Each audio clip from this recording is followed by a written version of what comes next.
अस्सलाम वालेकुम दोस्तों, उम्मीद करता हूँ आप सब खैरियत से होंगे। मैं हूँ फरहान ख़ान और आप देख रहे हैं फरहान इलेक्ट्रॉनिक्स यूट्यूब चैनल। तो दोस्तों, आज हम आपके लिए यूनिवर्सल स्टेबलाइज़र की एक वीडियो लेकर आए हैं। तो ये यूनिवर्सल स्टेबलाइज़र 10,000 वाट है और 4 रिले में है और इसकी सर्किट भी अपनी ओरिजिनल लगी हुई है और अभी हम आपको इसके बारे में बताएंगे। और ये हमारे एक शागिर्द ने इसको रिपेयर किया है तो उसका नाम मोहम्मद अली है।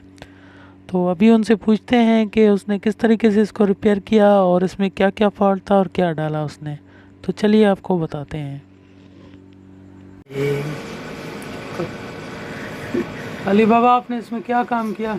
रेसेंस ये रिले चेंज किया? हाँ कितने रिले चेंज किए? ज़्यादा है। तो रिले चेंज करने के बाद इसमें क्या मसला आया था? सेंधा यही बड़ा मसला था, वो एक सर जगा हुआ था। बस हम लोग ये सर गए ना।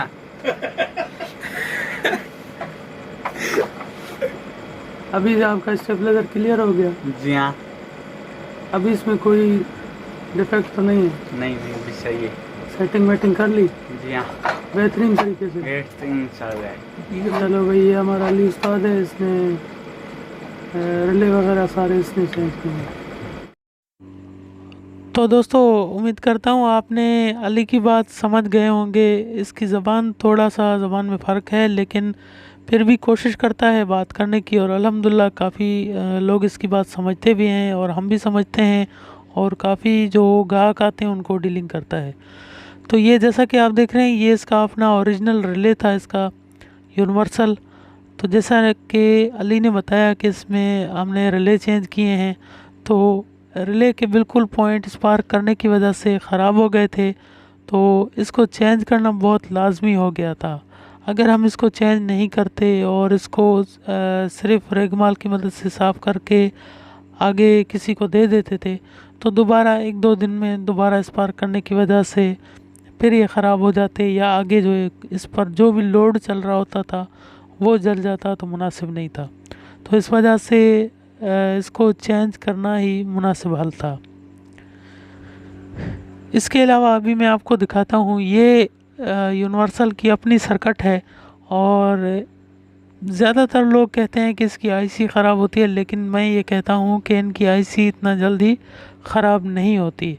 आम हालात में और फॉल्ट आते हैं, इसमें डायोड ख़राब होते हैं, इसमें ज़ेनर डायोड लगे हैं वो ख़राब होते हैं, या इसमें जो सॉकेट है आउटपुट का उसमें से अगर इसको फीडबैक की तार से फीडबैक ना मिले, वो फॉल्ट ज़्यादातर आता है। अगर के ये सर्किट इसकी अपनी ख़राब हो जाती है तो इसमें मैं ज़्यादातर ये 16 नंबर सर्किट लगाता हूँ। ये 16 नंबर सर्किट के बारे में तो काफ़ी दोस्तों को पता है कि मैं यूनिवर्सल में इस सर्किट को काफ़ी इस्तेमाल करता हूँ। इस सर्किट को मैं single main chain, double main chain, universal stabiliser 100 volt से जो काम करते हैं उसमें, 50 वोल्ट से काम करते हैं उसमें, ये 16 नंबर सर्किट में एडजस्ट करता हूँ। इसके अलावा 16 नंबर सर्किट के साथ हम इसमें 9/9 का ट्रांसफार्मर लगाते हैं। अच्छा, तो ट्रांसफार्मर हम क्यों लगाते हैं? क्योंकि ये स्टेबलाइज़र की वाइंडिंग स्टेप डाउन में की गई है, तो स्टेप डाउन में सर्किट को चलाने के लिए ट्रांसफार्मर लगाना बहुत ज़रूरी होता है। तो जैसा कि आप देख रहे हैं, ये इसकी सर्किट में जो फॉल्ट आया था, तो इसमें ये जो कैपेसिटर है जिसको अली भाई सेल भी कह रहे थे, तो ये हमने चेंज किया है। इसके बाद ये वीआर जो है ये भी उसने चेंज किया है और वीआर किसी ओरिजिनल सर्किट से निकाल कर लगाया है और देखने में ये आपको पुराना लग रहा होगा, लेकिन काम बेहतरीन कर रहा है क्योंकि ओरिजिनल चीज़ ओरिजिनल होती है। इसके अलावा अभी हम आपको इसके फ्रंट से दिखाएंगे।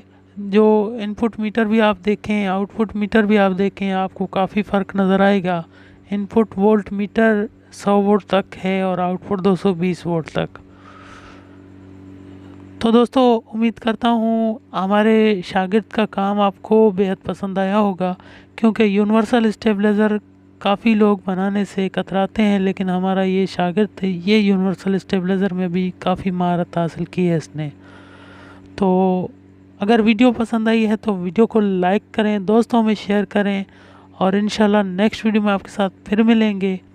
और अगर कोई भी आपका सवाल हो तो आप हमारे व्हाट्सअप नंबर पर आप व्हाट्सअप कर सकते हैं। हमारा व्हाट्सअप नंबर स्क्रीन पर शो किया हुआ है, तो इस पर व्हाट्सअप करके आप कोई भी सवाल पूछ सकते हैं। इंशाल्लाह नेक्स्ट वीडियो में आपके साथ फिर मिलेंगे। तब तक के लिए अल्लाह हाफिज़।